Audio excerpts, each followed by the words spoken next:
Our distinguished keynote speaker was part of the generation of Washington and Lee students directly impacted by World War II. Indeed, President Gaines addressed the opening assembly that fall in the early 1940s by telling the students that they were at W&L on borrowed time. And indeed, like so many of his day, Dr. Cowling served in the U.S. Army during World War II. He returned and graduated from Washington and Lee magna cum laude Phi Beta Kappa. One side note for historical accuracy. In doing so, he certainly surpassed the academic achievements of his friend and pledge chairman, one E. Waller Dudley, Pi Kappa Alpha class of 1943. Sorry, Dad. He received a master's and a PhD from the University of North Carolina at Chapel Hill. He joined the faculty here in 1956 for what was thought to be a temporary position.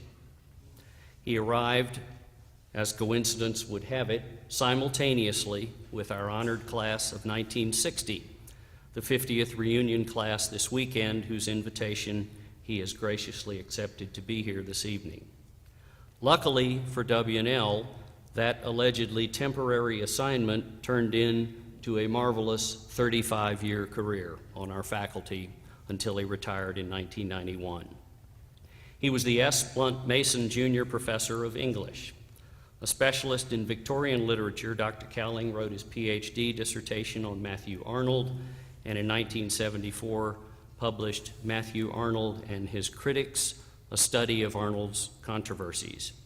He has contributed numerous articles to such publications as the Review of English Studies and the British Studies Monitor. He was the chair of the W&L English Department from 1983 to 1986. He has received the Ring Tum Phi Award and the Pusey Award.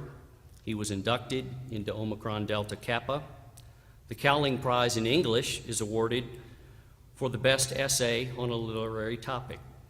The Cowling Scholarship Endowment supports students who demonstrate the greatest promise for academic achievement and who manifest in their personal lives the sense of honor and integrity that Dr. Cowling exhibits.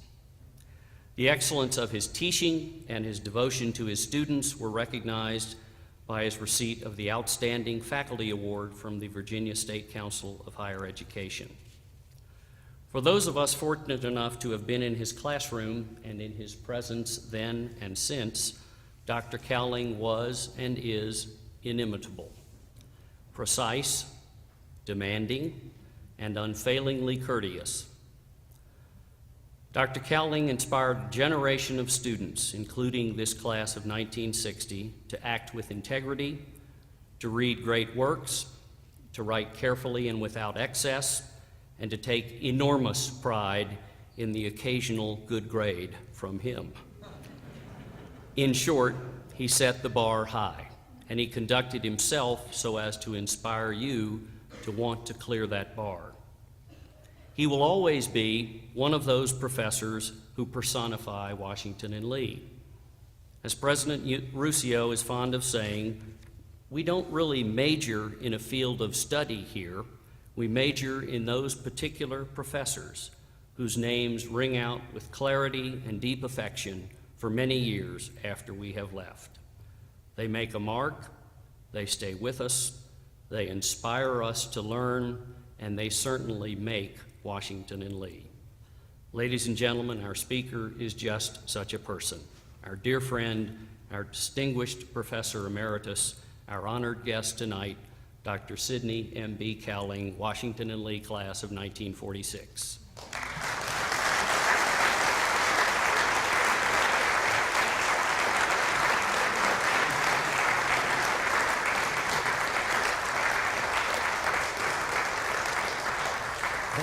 Well, thank you very much, both. I certainly can't live up to that.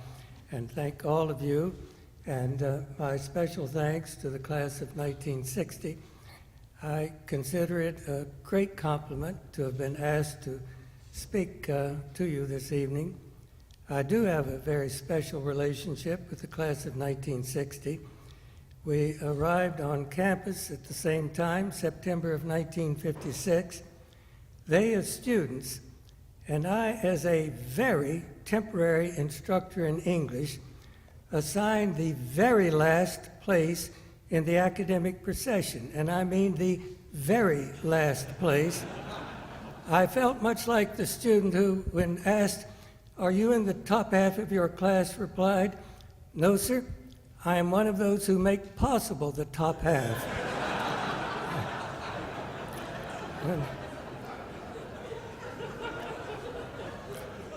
When Mr. Flournoy wrote to tell me about my assignment, he said, "They're all generals in the English department now, and you're the one private.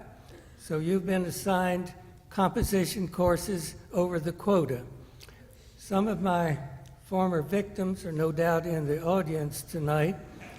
I owe them continuing gratitude for their long-suffering patience with me and hope someday to earn their forgiveness. Despite that, however, the class of 1960 had a memorable undergraduate 4 years. During their first year, the Chicago Tribune published a poll in which Washington and Lee was ranked among the top 10 men's colleges in the country. No other entering class in W&L history has ever had such an instantaneous impact on the school's reputation. The following year, Arnold Toynbee came to deliver a series of lectures that were filmed for the Encyclopedia Britannica, and he bewildered his audience with his speaking style, in which clearly pronounced subjects of sentences were followed by totally unintelligible predicates. That spring, a decade after he was awarded the Nobel Prize in Literature, William Faulkner came for a reading. I wonder whether anyone in the audience was there on that occasion. It threatened to become a fiasco as Faulkner read in a mind-numbing monotone from one of his less well-known stories. After some 20 minutes or so of this, sensing that his audience was almost comatose, he paused to ask whether there were any questions. One student gamely asked an intelligent question about Faulkner's style, to which Faulkner replied, "I don't like my style either."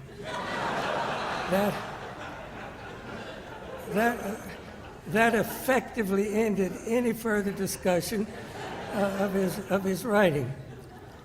At that very awkward moment, when it looked as if this was going to turn into an utter fiasco, there was a voice from the side of the chapel.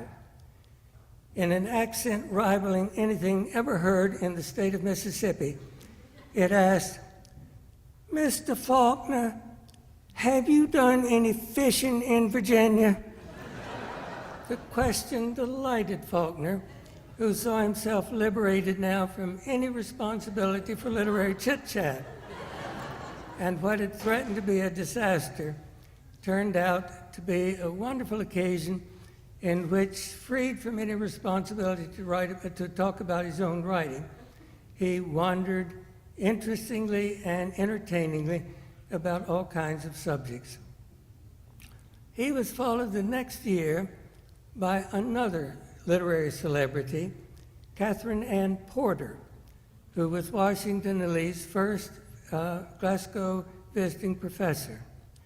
She worked very hard at Washington and Lee, writing Ship of Fools, meeting writing classes, giving public readings, and she earned in the community a reputation for eccentricity, as when she forgot to attend a huge cocktail party at which she was to be the guest of honor. And for one of her readings, purchasing a new gown, only to be told just before she went on stage that she had put the dress on backwards.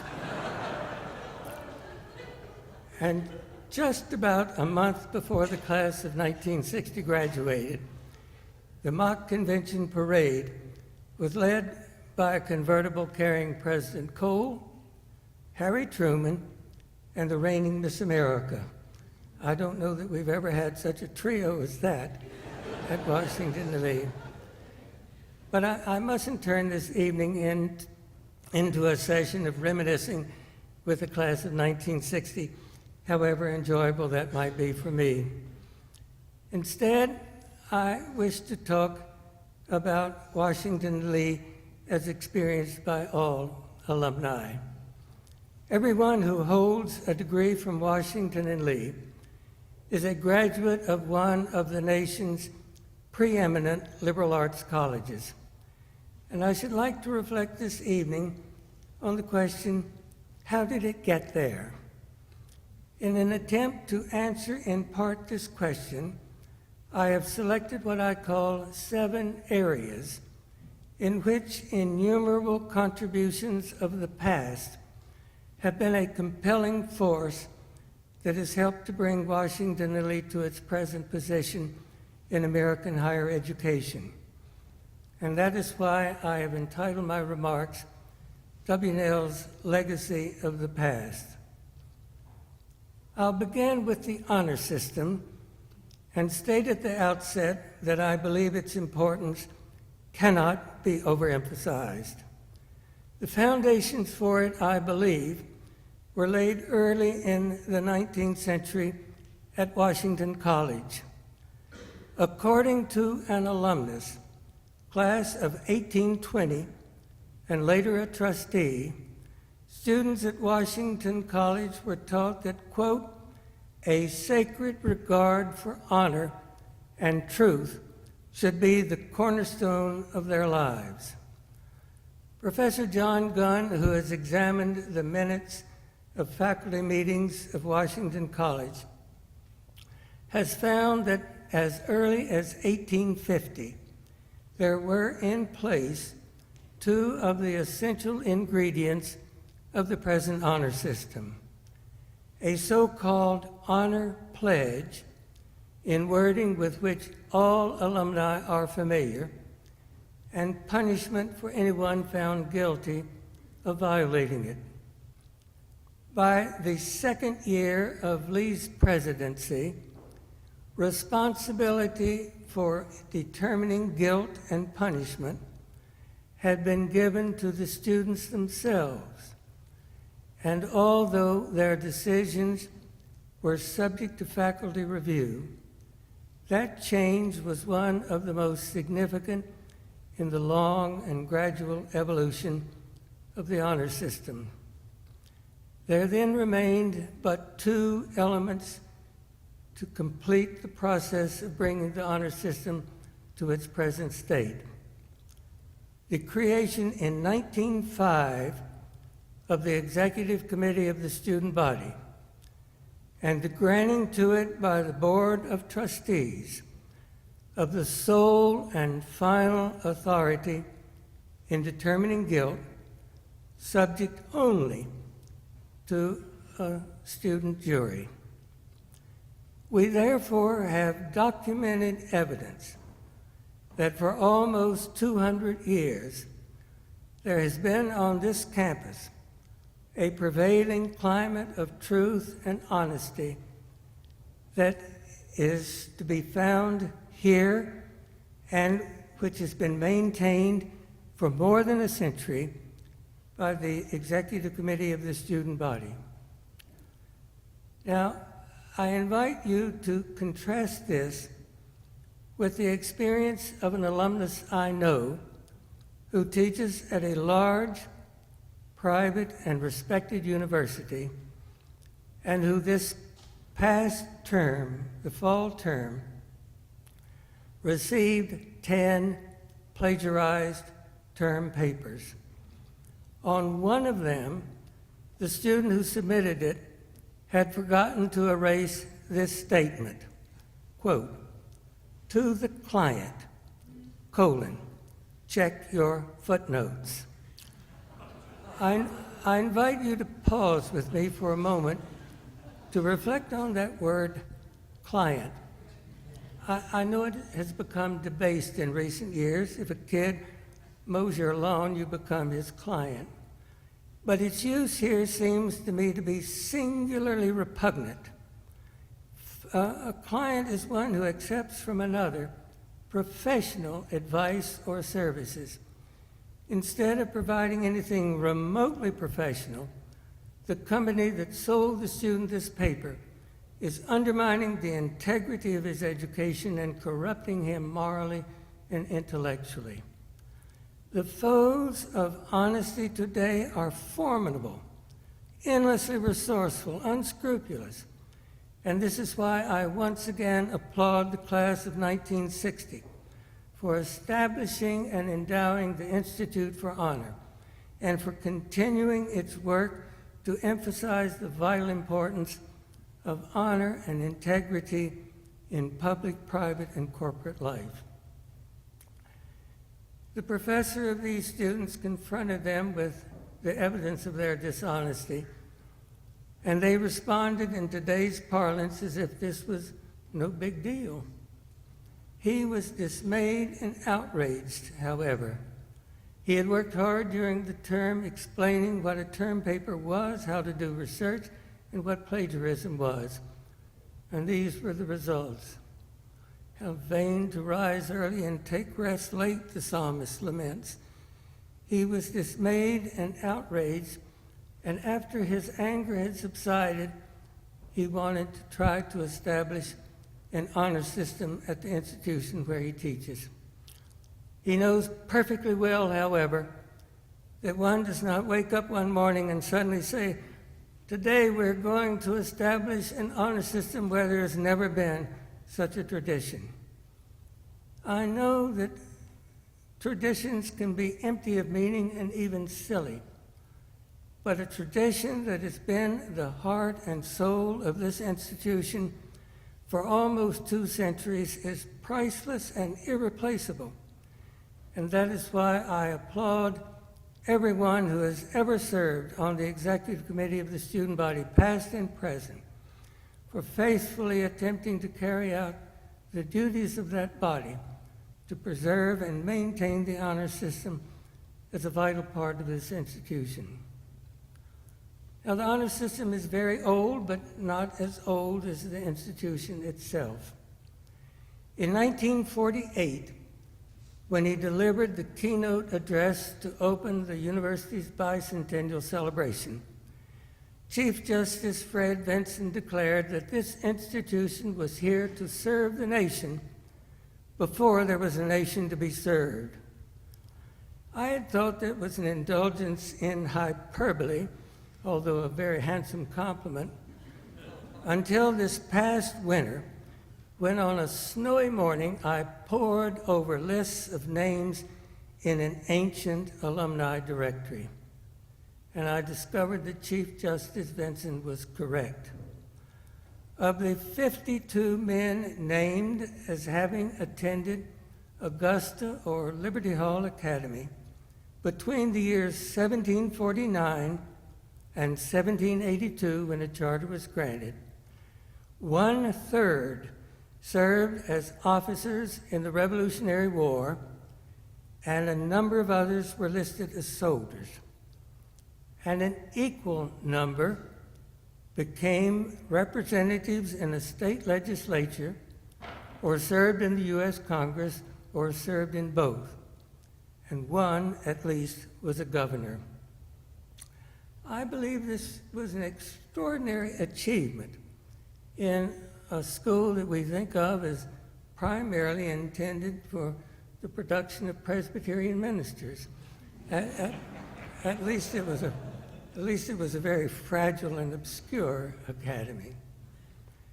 Since that time, of course, alumni of Washington and Lee have had a remarkable record of public service.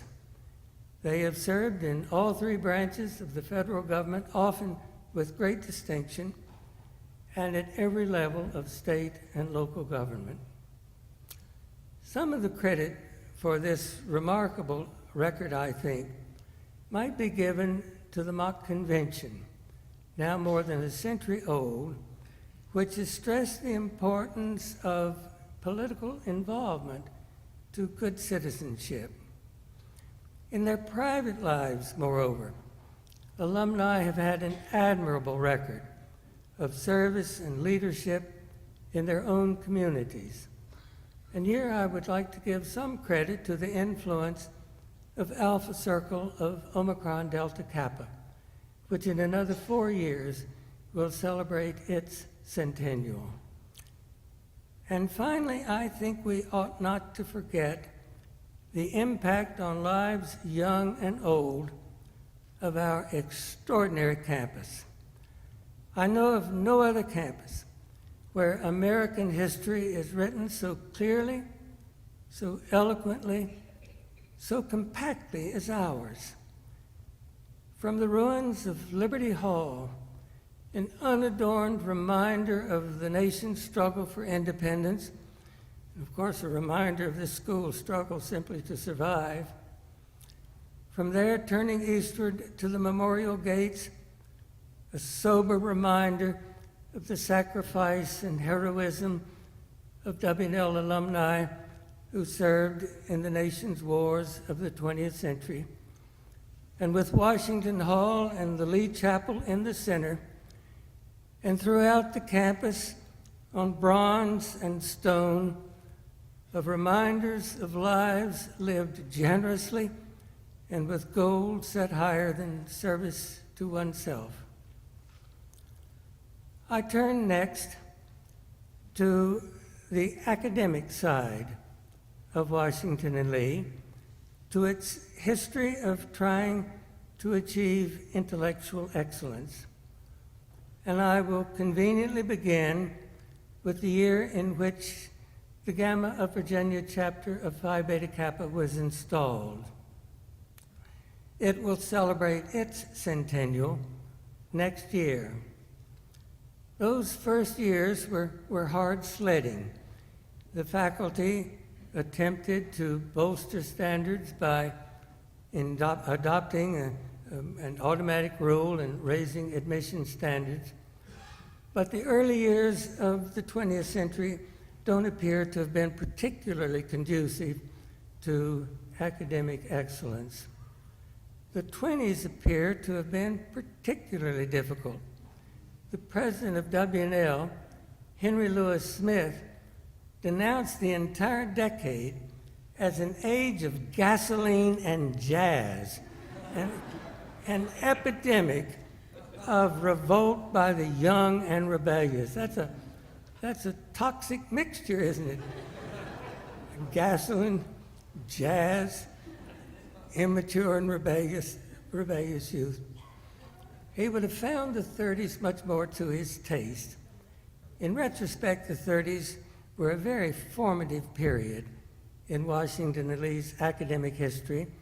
A strong and independent faculty adopted rules, regulations, and policies that were to remain in place for decades. By this time, degrees in civil and electrical engineering had been discontinued, and the two undergraduate divisions, the School of Commerce and the College of Arts and Sciences, were in place. Together, they offered some 300 different courses and majors in 18 different subjects. But the developments up to that time were nothing compared to the extraordinary developments in the final decades of the 20th century. New departments were created, old departments were enlarged, independent study and honors work were approved, foreign programs and off-campus programs were initiated. And especially in the area of the fine arts, which had been woefully neglected in the past, there was expansion throughout the campus. The number of courses offered tripled, and the faculty doubled in size. Today, Washington and Lee is in the most enviable position it has ever been in, I think. In admissions, it is one of the most selective colleges in the country. In its requirements, it is one of the most rigorous and demanding. In its curricular offerings, it is one of the broadest and most diverse and innovative. The faculty is distinguished and thinks first of its students and places teaching as its primary responsibility. Just to be admitted here is an achievement in itself. Let me illustrate that last comment with a couple of personal reflections. Some years ago, I was assigned the task of going through the folders of entering students in order to study their records and recommend where they should be placed in first-term English courses. And in the process of going through them, I found most interesting reading the little paragraphs in which students described their desire to come to Washington and Lee. One student wrote, quote, "If I am accepted, my felicity will be complete."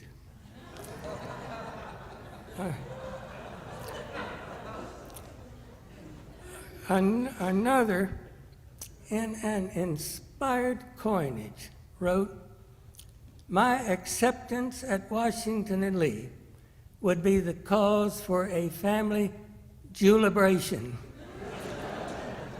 He has combined celebration with jubilation to make a word superior to both of them.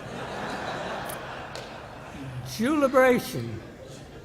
I suggest that you put that in your vocabularies.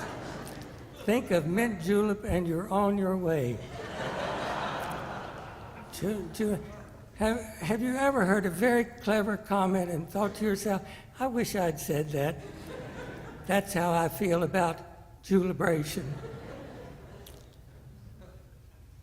Athletics have played a prominent role in Washington Lee for a very long time, and we might begin tracing briefly its history from the same year in which we began to trace the academic history, 1911. In that year, the football team was rebuilding, as sports writers like to put it, after a very difficult year. The Kaliks said that the previous year had been marred by what it called, quote, "horrible anxiety caused by the great number of casualties." Doesn't mention injuries, but casualties. It was a very, very rough game in those days. Even so, the team managed to beat North Carolina 5-0 before losing in its final game 3-0 to Alabama. Since that time, of course, Washington and Lee football teams have had some wonderful afternoons. We all remember the Gator Bowl team, and then there was that spectacular victory over Virginia in what is often called the greatest game ever played on Wilson Field. There was a problem, however. As Captain Dick Smith, the director of athletics, pointed out in the late 1930s, the program was not sustainable. If anyone is interested in the source of my comment there, he or she will find it in the 1937-38 volume of the Ring Tum Phi. When the board did act, it made a decision that was very difficult, controversial, and widely unpopular, but proved to be right. And a few years later, when the five-star Generals comprised one of the very best basketball teams in the Southern Conference, the board had to make the same decision with regard to basketball. There followed some very lean years for fans of W&L football until one glorious, mellow October afternoon in 1958, and I'm sure some of you in the audience were there on that afternoon, when the Generals defeated Randolph-Macon by 1 point to give Lee McLaughlin his first victory. as he was being carried off the field, his wife Rosa, tears streaming down her face, ran from the stands to embrace him. And many of us thought that that was vindication of the new policy. A more emphatic vindication came 3 years later when the Washington Elite football team had the first undefeated season in 47 years and was named the outstanding small college team in the nation. The vindication of the policy, however, it seems to me, and I suggest this for your consideration, lies not in victories and trophies, however much we may like them, and however much we may rejoice when our teams do well, but rather elsewhere. Washington Elite now has the finest athletic facilities in its entire history, and it has coaches as capable and dedicated as ever. The university fields teams, both men's and women's, in major and minor sports. The student athletes are known for their sportsmanship and for their wishing to play for the love of the game. Most important of all to me is that Washington Elite has returned now to the original and fundamental justification for college athletics, namely, to promote that ancient ideal of the union between a sound mind and a sound body. Policies are made by people, and therefore it is to people that I now turn. Much of the attachment that alumni feel to Washington Elite derives from the close relationships they have enjoyed with persons here, members of the faculty, the administration, the staff. And to illustrate that human side of Washington Elite, which is a vital part of the university, I have chosen two couples to illustrate that side of the university. The reason I have chosen these four persons, and I hope you will understand that, it's to the exclusion of all others, is that the four I will mention held positions of enormous influence and were known to generations of students. Dr. Gaines was president of Washington Elite longer than any other president in the university's history, almost 30 years, and president during two of the most difficult periods in the university's history, the Great Depression and the Second World War. He was one of the most attractive men I've ever known, probably the finest speaker I've ever heard in person, and certainly the quickest on his feet. The story is told that when the statue of Cyrus McCormick, the statue just outside the chapel, when it was unveiled, a bottle of whiskey that had been concealed by some pranksters fell on the stone and broke apart.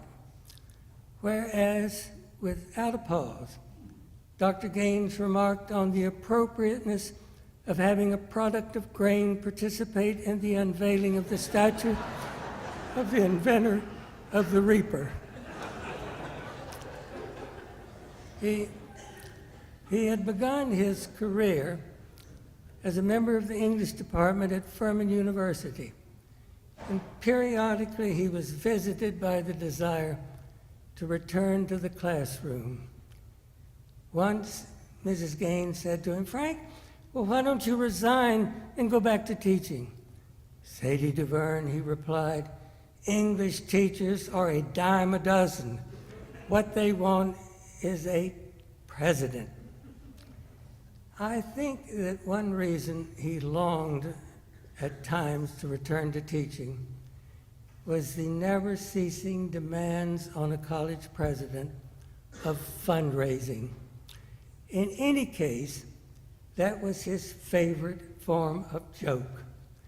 The one told most frequently was of the small boy in church who, when the collection plate was passed, reached over and grabbed a handful of coins, whereupon a voice in the pew behind him was heard to say, "That boy's going to become a college president."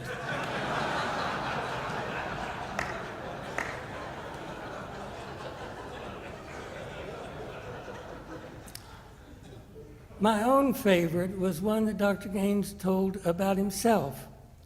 He had been invited to dinner at the home of a potential donor, and following the meal, his host invited him to play a game of billiards. "I'd never played a game of billiards in my life," Dr. Gaines said, "but if my host wants to play billiards, billiards is what I most want to do now." As they approached the stairs leading down to the game room, Dr. Gaines politely gestured to his host to lead the way. "No, sir," his host said. "You go first. I never allow a college president easy access to my hip pocket."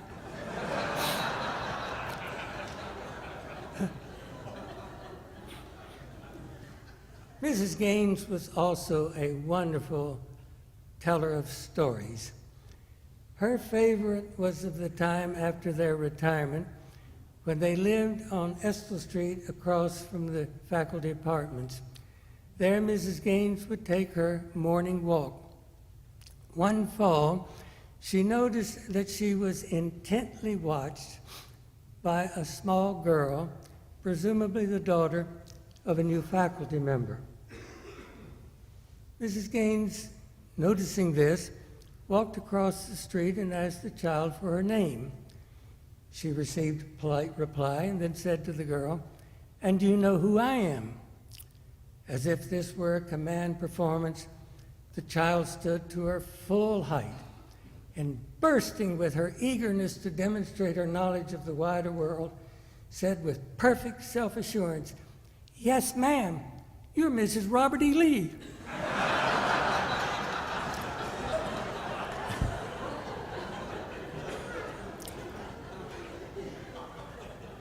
Mrs. Gaines loved to tell that story. To talk about the Gaineses is inevitably to talk about another couple, Mr. and Mrs. Gillum. Mr. Gillum entered Washington Lee almost a century ago, and after his graduation, he went to the Congo as a missionary. Upon his return, he was invited back to W&L as a dean of students and a member of the English department. I was one of his students in the fall of 1942. He was an excellent composition teacher who taught me valuable lessons I've never forgotten. But then the School for Special Services arrived, and it yanked Mr. Gillum from the classroom to become a major as a liaison with the Army. I think it was the last assignment he would have liked to have, but like everything else in his life, it was an assignment he accepted. Stories abound about Mr. Gillum. The one I've heard most frequently is the no doubt apocryphal one of the student who was invited to his office to explain his abysmal record on the semester report, 4 F's and a D. I think the student is supposed to have said, "I concentrated too much on one subject."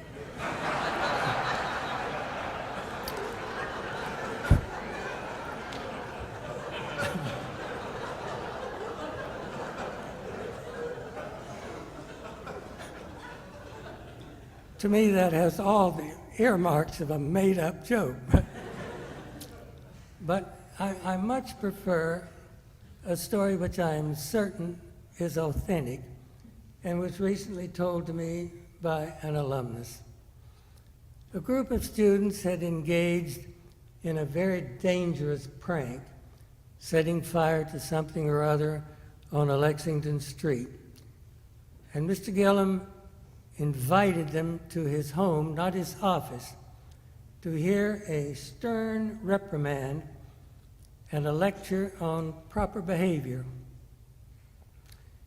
The story, however, illustrates the other side of the Gillums in their relationship with students, not just as firm mentors, but as gracious friends. Before the students were dismissed, Mrs. Gillum served them elegant refreshments. Washington and Lee has been fortunate in its leaders, and the strength of Washington and Lee today is, to a large degree, attributable to the presidents who were in office during the years that I was on the faculty. I've already spoken of Dr. Gaines, and will turn next to his successor, Dr. Cole, who came to the university from Tulane. Thanks very largely to Dr. Cole, and of course to the Ford Fund, you now sit in this handsomely restored or renovated chapel, which reopened in 1963 after a long project involving a meticulous attention to every brick and slate. At the same time, Parmley Hall was being constructed, the first in a long series of efforts to modernize and enlarge the facilities for the sciences. Dr. Cole earned the gratitude of the faculty for increasing salaries and budgets, and earned the gratitude of students for relaxing the application of the automatic rule at a time when concern over the draft and the protests against the Vietnam War mounted. Perhaps his most enduring contributions were the important part he played in two decisions by the Board of Trustees, one involving integration and the other replacing life membership on the board with term limits.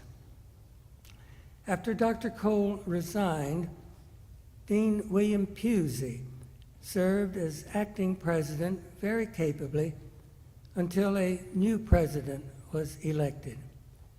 He was Robert E.R. Huntley, the first alumnus to be elected president of Washington and Lee University. He had succeeded C.P. Light as dean of the law school, and upon Bob's election as president, Mr. Light returned to the dean's chair, whereupon the witty Dean Light commented, "I am the first person in Washington and Lee history to succeed his successor."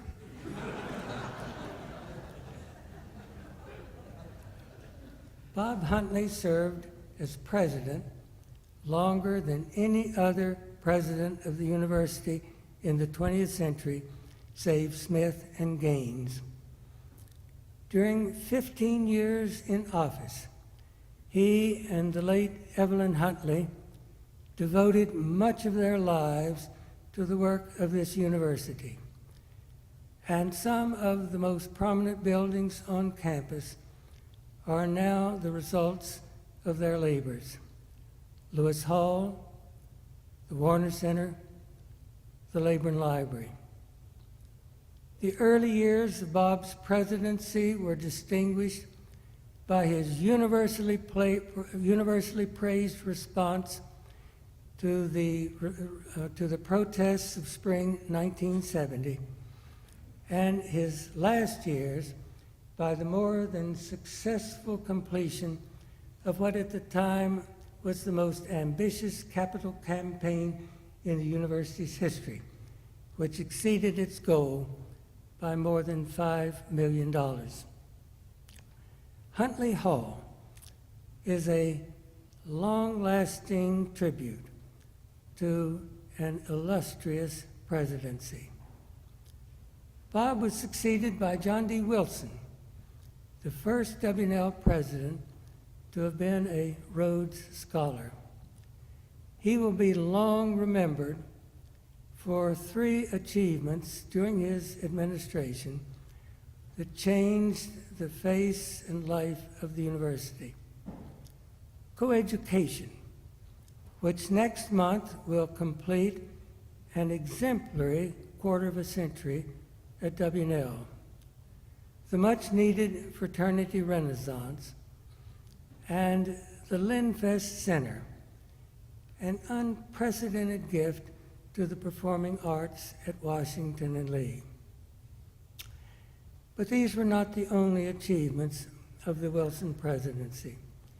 During his years in office, the Morris House, Gaines Hall, the Lewis Hall Archives were all dedicated, and a new Old George, this one protected against woodpeckers, began his vigil atop Washington Hall. Wilson Hall is a fitting tribute to the work of John and Ann Wilson. I've talked about the honor system, briefly about history, about academic and athletic affairs, about the human side of W&L, and about some of its presidents. And now, finally, I turn to that area for whom everything I have said thus far is intended to serve: the students. This past January, when he was here to receive an honorary degree, Lord Butler, Master of University College, Oxford, remarked on the great pleasure he had taken in walking about our beautiful campus, and particularly, he said, by being warmly greeted by our friendly and polite students. He was unaccustomed to such cordiality, he remarked, and he was much taken with those who had shown it to an unknown visitor on campus. I could spend the remainder of the evening paying compliments to our students and expressing gratitude to them. But one example will have to suffice. Sometime before my retirement, I was visited in my office by a longtime friend, and while we were chatting, a student dropped by to hand in a paper due that day. I introduced her to my friend, who immediately asked her, "Can you believe that I entered Washington and Lee 50 years ago?" I could see at once that she was puzzled as how to answer such a question. If she said, "Yes, I can believe that," she could imply that his age was all too visible. If, on the other hand, she expressed incredulity, she might be interpreting as impugning the veracity of a Washington and Lee alumnus. And clearly, playful banter was out of the question with someone whom she had just met and who was many years her senior. After a moment's pause, she said, "I hope I live to say that. I hope I live to say that." For me, that simple and direct answer represents quintessentially Washington and Lee students at their very best. Smart, poised, courteous, truthful. Well, you in the class of 1960 have lived not only to say that, but also to be commissioned 5-star generals. I congratulate you and once again express gratitude for our long friendship.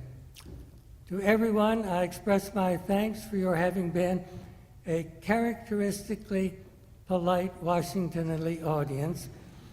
And to everyone, I leave this parting wish. This weekend, May your felicity be complete.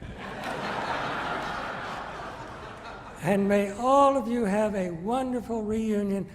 And will you join me now in saying that new word in your vocabulary, jubilation. Thank you.